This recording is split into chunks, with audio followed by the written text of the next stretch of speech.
This is a program about China, so why are we beginning in Rolla, Missouri, showing you a bunch of middle-aged blue-collar workers wandering around a job fair? Do you have any office positions open? No. Because China is where their jobs went. China, which relates how exactly to Mexican migrant workers picking cotton in North Carolina? Well, that's where the cotton is going. China. We've been working for months in southwestern China, near where the earthquake struck. Our base was the biggest city that most Americans have never heard of, Chongqing. That's where it is on the map, along the Yangtze River, about 1,500 miles southwest of Shanghai. It's a city with an attitude, a place that has something to prove. And once we've shown you a few of the things that are happening in Chongqing, you'll begin to understand why China and the United States might have a very difficult time getting along without each other anymore. The signs of interdependence are everywhere. The city is blossoming with the icons of American brands like Ford, Ethan Allen, and Walmart. And that's merely scratching the surface. Love it or hate it, our economic futures seem irrevocably linked. It's a reality. Get used to it. Let me set the scene for you.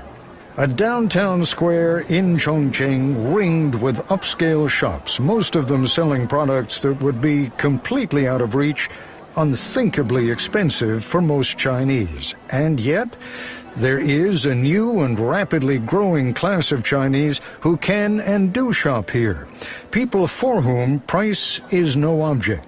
Hundreds of thousands, perhaps even millions of such people. A huge, new and expanding market for high-end Western goods. The goal over the next 10 to 15 years is to expand the city out and draw the people in, until Chongqing is a megacity of 20 million, with only 10 million or so people left in the remaining countryside.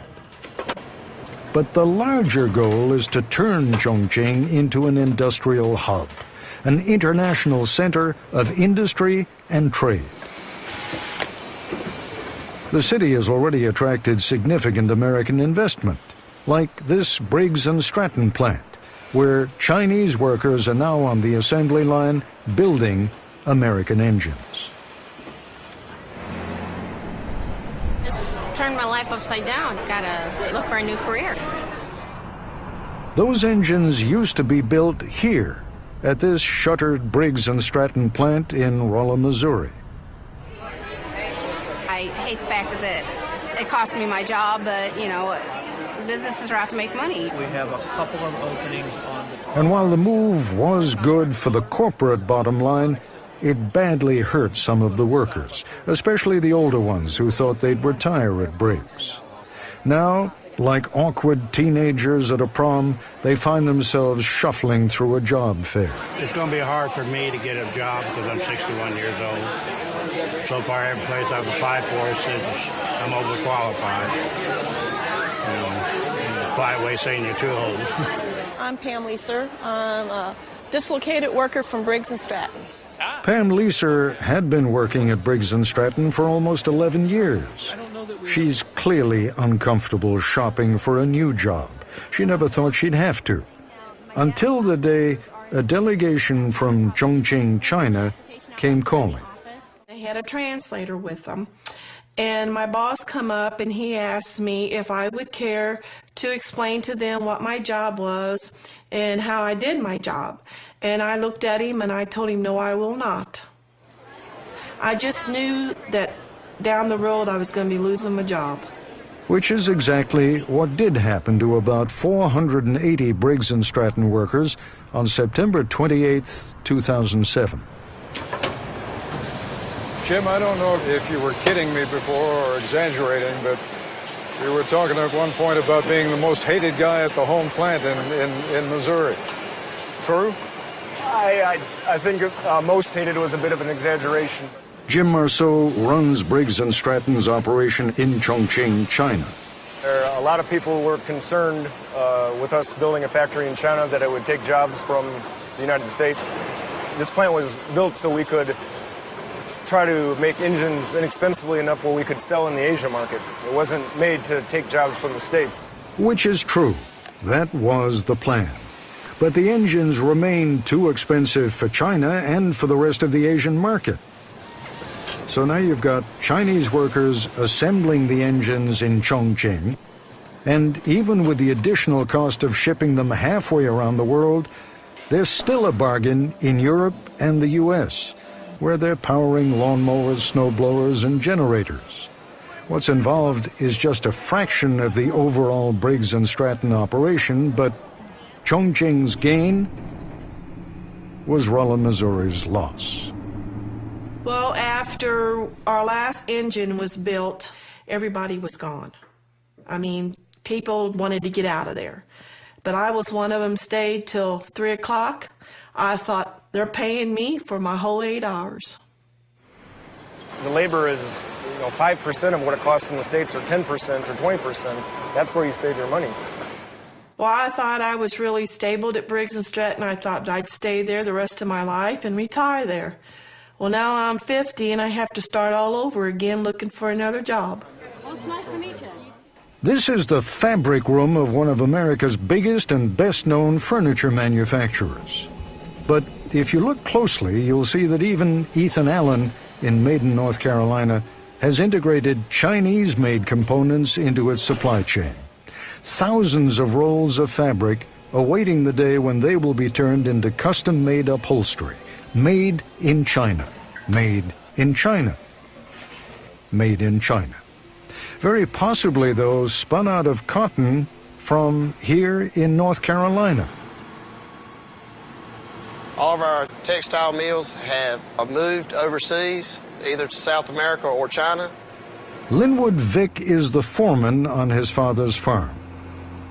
There are very few mills left in North Carolina, so all of our cotton is now being exported. The cotton and the tobacco grown on this farm are being exported, and the labor force is being imported.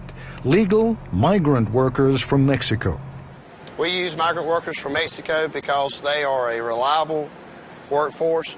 They do an excellent job. Our local labor in North Carolina does not want to work the hours or do the hard work. It's extremely hard work. That's your basic engine of today's global economy. Cheap labor. Either it migrates to where the work is, or the work migrates to where there is an abundant supply of cheap labor. What they are assembling at this Ethan Allen furniture plant is what the company calls the Pratt sofa. It's a pretty expensive piece of furniture, costs a couple of $1,000s, and the base, this part with the hand-turned legs, is also made in China. Anna Rocket, who's 23, does quality control. I'm an inspector here at Ethan Allen. Basically what I do is I clip strings, make sure the piece of furniture looks perfect, does it have any holes in it, does it have any mishaps in it before we send it out the door. Anna earns about $20 an hour, which is roughly what 17-year-old Mu Wen-Jing earns in a week, doing essentially the same job, quality control, on these boom boxes which are bound for the United States. Walmart, to be precise. What confuses Mu Wen-Jing is that Americans get to buy cheap imports while she can't afford anything made outside of China. That's what she felt the most unfair thing. It's very expensive here, but why in America it's so cheap? Because here in China, people work for very low pay. Do you guys get high pay? Yeah, we get high pay. Yeah. How much? Too much. Maybe you should be a television reporter. What do you think? Do you think yes? Yeah. Yeah, because you said staying in this factory is a waste of her talent, actually. A waste of her talent. I like that. Which is pretty much the way Anna Rocket back at the Ethan Allen plant in North Carolina sees things too. It's just a bunch of different things that you have to look for. It's kind of almost a very tedious job at times. But here's the kicker. The Pratt sofa that Randy Smith is working on here, that's headed to China, Chongqing to be precise. China's growing middle class has got plenty of money, and they appreciate good American workmanship. I think it's wonderful. As long as we manufacture the furniture here, we can sell it to anybody we want to. It's fine. I have no problem with it.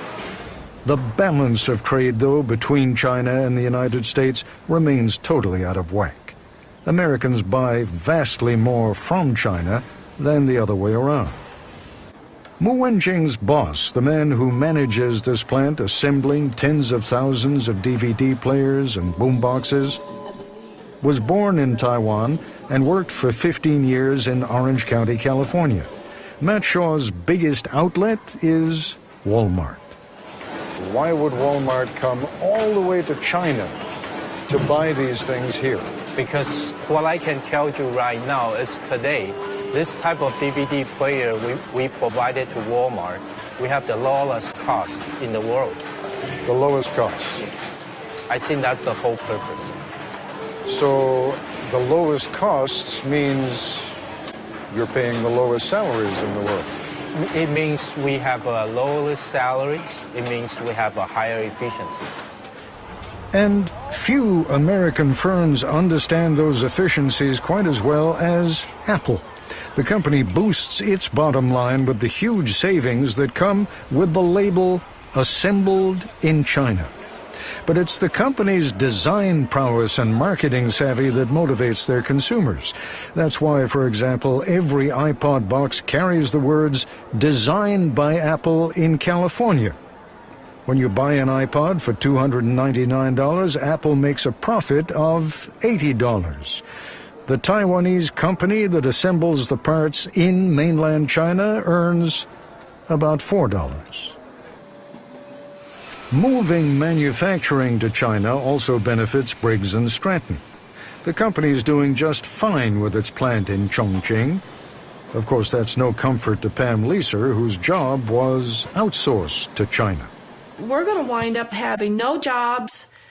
There's not going to be nothing here in the United States. It's all going to be overseas. Okay, it's nice to meet you.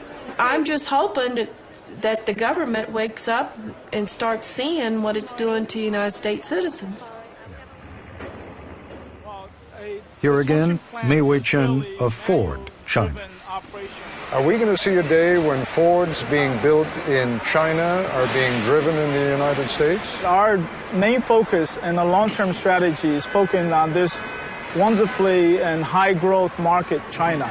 That's our first priority. I heard that. And then, I got that. if we can satisfy the demand of the Chinese consumer, then obviously we will consider export those vehicles to those markets that has the demand for the vehicle that we built here in China. You must know what your long-range plans are. And those long-range plans, at some point or another, include selling cars that are produced here in China overseas. As I said, when we have the capacity and the cost advantage, we will consider opportunity to expand our marketplace in markets that may want to have these products. The world we're looking at right now really is, I mean, as far as the business community is concerned, it's got nothing to do with national loyalty anymore. It's just an international business. Wherever you can do business. I mean, do you even consider that you're working for an American company?